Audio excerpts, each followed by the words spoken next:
2 mwezi wa 4 mwaka 2026. Moja, utangulizi. Ndugu mgeni rasmi, huduma ya CJM imeanzishwa hapa shuleni mnamo tarehe 24 mwezi wa 8 mwaka 2024 ikiwa na jumla ya wanachama 30 wa kidato cha 5 pamoja na cha 6. Junto TV. Sauti ya jamii.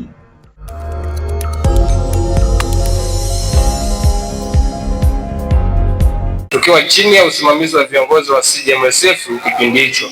Ndugu mgeni rasmi, kutokana na sababu mbalimbali ikiwemo baadhi ya wanafunzi kuhama na wengine kuhamia, leo tunahitimu tukiwa jumla ya wanafunzi 18 wa kidato cha 6.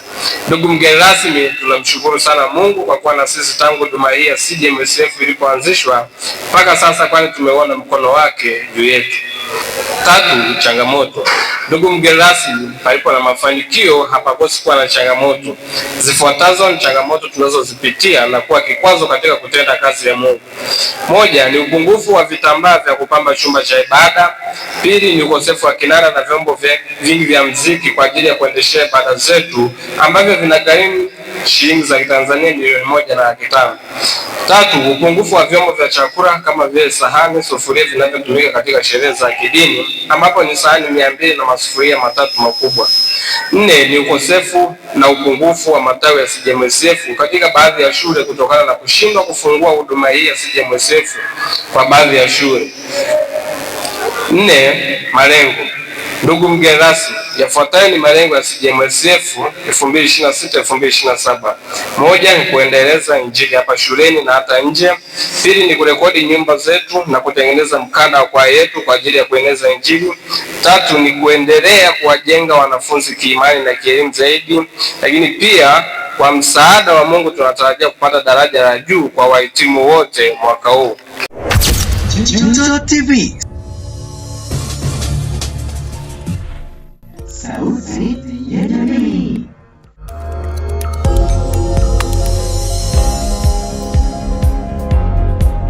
Ndugu mgeni rasmi, safari yetu ya masomo ulioanza mwaka 2024 mwezi wa 7, tawi la Kasfeta Tarime Sekondari limeanzishwa mnamo mwaka 2025 mwezi wa 3 tukiwa jumla ya wanakasfeta 10 na kidato cha 6.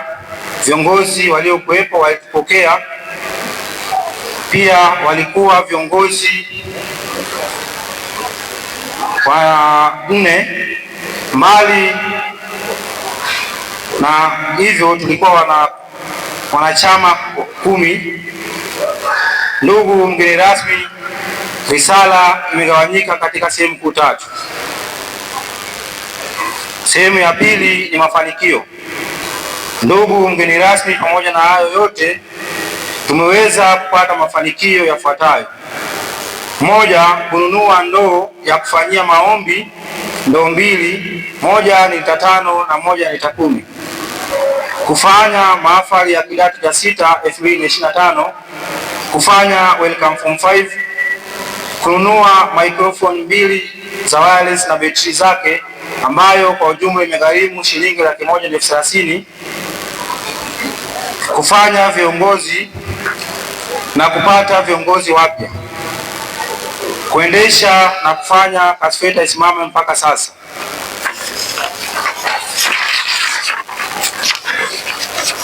Ndugu mgeni rasmi, palipo na mafanikio hapakosi changamoto. Tawi la Kasfeta Tarime Sekondari inakumbwa na changamoto mbalimbali. Ndugu mgeni rasmi, moja ni changamoto ambayo inakumba tawi la Kasfeta Tarime Sekondari.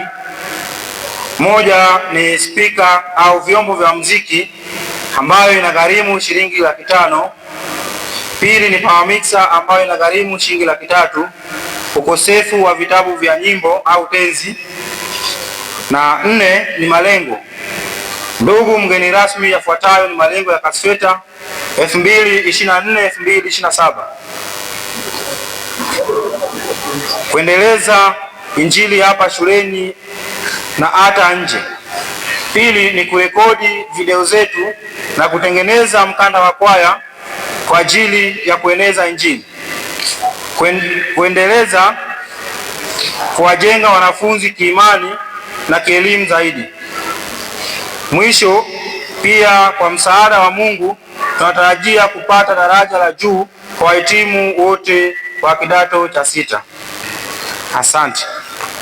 Risala hii imesomwa Kelvin Andreas Odai. Tuzo TV.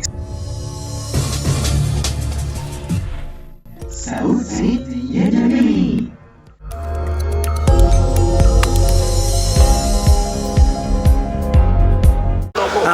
Kwa majina anaitwa Vitus Gwanko, ni afisa maendeleo ya jamii, lakini pia ni mkuu wa idara ya maendeleo ya jamii katika halmashauri ya mji Tarime.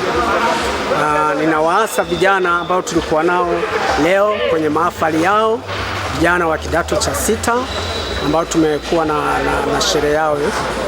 Ninawaasa kwamba waendelee kujifanya maandalizi kwa wakati wanapoenda kufanya mtihani wao wa kumaliza kidato cha 6, fanye maandalizi yao vizuri kwa sababu taifa linawategemea, na ninaamini kabisa kwamba kwa jitihada ambazo wameonyesha na jinsi ambavyo tumewaasa toka mwanzo watafanya vizuri, na ninajua kabisa kwamba pia na wazazi ambao walikuwepo wameona, tunawatia moyo kwamba waendelee kuwasimamia watoto wanafunzi ambao wako katika shule hii wa kidato cha 5 ambao wamebaki, na waendelee kuwatia moyo kwa kuwasapoti katika masuala mbalimbali ya kifedha wanapokuwa na hitaji, wanapokuwa wako shuleni mahali hapa. Na mzazi anaweza akasema kwamba maisha ni magumu, lakini bado serikali ina fursa, imetoa fursa za mikopo ya 10%. Hapo halmashauri tunatoa mikopo hiyo. Kwa hiyo tunawaasa wazazi waweze kuja kujiunga katika vikundi, au wale ambao wako kwenye vikundi basi waje wachukue mikopo ya 10% inayotolewa na halmashauri. Ziko fursa nyingi sasa hivi, pia iko mikopo ya wajasiriamali ambayo inatolewa na benki, ili waichukua wazalishe, wapate uchumi mzuri, waweze kuwasaidia vijana wao kuwasomesha. Maana vijana wengi wanakata tamaa kwa sababu wanaona wakati mwingine wazazi hawawajali. Kwa hiyo tunaamini kabisa kwamba mzazi akifanya biashara anaweza akawa na fedha ya kuweza kusapoti mtoto wake kuendelea kufanya vizuri, kumnunulia madaftari, vitabu vinahitajika. Kwa hiyo ninawaasa wazazi kwamba wasiwe na wasiwasi wala wasiwe na shaka. Tunawahimiza wawe kwenye vikundi, wachukue hiyo mikopo ya 10%. Kwa majina naitwa Fla Edgar Kabuje, ni mkurugenzi wa CJMSF jimbo la Tarime. Hii huduma imeanzishwa rasmi mwaka 2024 mwezi wa 3 baada ya kupata maelekezo kutoka kwa viongozi wetu wa kitaifa hadi jimbo. Kutokana na hii huduma mpya ya CJMSF tumefanikiwa mambo yafuatayo. Jambo la kwanza kabisa tumeweza kufungua matawi kwenye jimbo letu la Tarime. Tumefanikiwa kufungua matawi zaidi ya 50 na kitu, ambapo kwa sasa ilitakiwa tuwe na matawi zaidi ya 80 na kitu, lakini kutokana na changamoto mbalimbali ambazo tulikuwa nakabiliana nazo tumeweza kufungua hayo matawi 50, na lengo letu kubwa ni kuhakikisha matawi yote ndani ya jimbo hili la Tarime yanafunguliwa, ambapo tunatarajia kufungua matawi zaidi ya 75. Jambo lingine ambalo tumeweza kufanikiwa katika huduma hii ya vijana CJMSF ni kwamba tumeweza kuwatunuku vijana wetu ambao wamehitimu ngazi mbalimbali za elimu kama vile shule za msingi, sekondari, vyuo vya kati na vyuo vikuu. Kwa hili tunamshukuru Mungu, kwa maana tunawaandaa vijana baadaye wawe watumishi wazalendo kwa ajili ya taifa letu. Kwa majina, mimi naitwa Mwalimu Suzana Matibu Magoiga, ni mwalimu hapa Tarime Sekondari, mwalimu ambaye anafundisha somo la historia Tanzania na maadili, na ninawalea watoto kiroho, hasa kikundi cha CJMSF hapa shuleni. Vijana hawa tumewaandaa vizuri kimaadili, tumewaandaa pia kiroho, na tumewaandaa kitaaluma, maana wanajiandaa na mtihani wao kidato cha 6, na tunaamini kwamba kwa neema ya Mungu watafanya vizuri zaidi. Biblia inasema apandaye si kitu, lakini yuko Mungu akuzae. Kwa hiyo tunayo mikakati ya kiroho ya maombi na ushawishi na kufanya mambo mbalimbali kama haya tuliyofanya leo, yanayowafanya vijana kuvutiwa kujiunga na chama chetu cha CJMSF, tunapokuwa tunaenenda katika njia nzuri ambazo zinampendeza Mungu na wanadamu. Hata tulivyokuita wewe mwandishi wa habari ni sababu na ushawishi tosha kwa vijana wetu kuona kwamba tuna maono mazuri ya kuifanya kazi ya Mungu na kuitambulisha pia. Hawa vijana hawatapotea kwa sababu tayari wana misingi ya neno. Biblia inasema kwamba tumlee mtoto katika kitabu cha Mithali, tumlee mtoto katika Bwana, katika njia ile hata iacha hata atakapokuwa mzee. Kwa hiyo inawezekana ni kipindi tu cha changamoto ya makuzi amepitia, lakini njia anaijua na hatapotea. Kuna wakati atamrudia Mungu. Tuzo TV. Sauti ya jamii.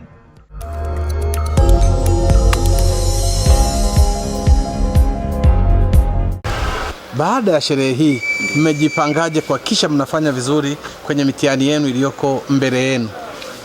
Ndio, kwanza kabisa nipende kumshukuru Mungu, lakini kwa majina yangu kamili naitwa Geoffrey Opio Edward, ni mwenyekiti wa CJMSF mstaafu. Sisi baada ya sherehe hii, sherehe ilikuwa kubwa na nzuri sana, tumeweza kufurahi baada ya kuona matukio mbalimbali, lakini pia tumejipanga vyema kabisa kama ilivyompendeza Mungu, ambapo tumeweza kupata mbinu mbalimbali za kuweza kujifunza au kuweza kupata vitu mbalimbali vya kuweza kutuwezesha katika mitihani yetu tunayoenda kuifanya, ambapo cha kwanza kabisa hata kwa yale tuliyoweza kujifunza leo tumeweza kuona habari ya misingi ya imani. Kabla kwanza hatujaweza kubezi katika habari ya masomo, tuna bezi kwanza katika habari ya imani, ambapo tumeona tukimtanguliza Mungu kama njia mojawapo kuu ya kuweza kufaulu, inakuwa njia nzuri na njema ya kuweza kupata ufaulu mzuri. Nini wito wako kwa wale mnaowaacha katika shule hii? Ndio, wito wangu kwa wale ninaowaacha au tunaowaacha katika shule hii ya Tarime Sekondari ni kwamba wapambane mpaka kufikia hapa. Ni Mungu, wapambane ili kusudi waweze kufanya kitu kizuri. Saa zingine hapa kulikuwa na madhaifu, waweze kufanya kitu kizuri zaidi ya hicho tulichoweza kufanya leo.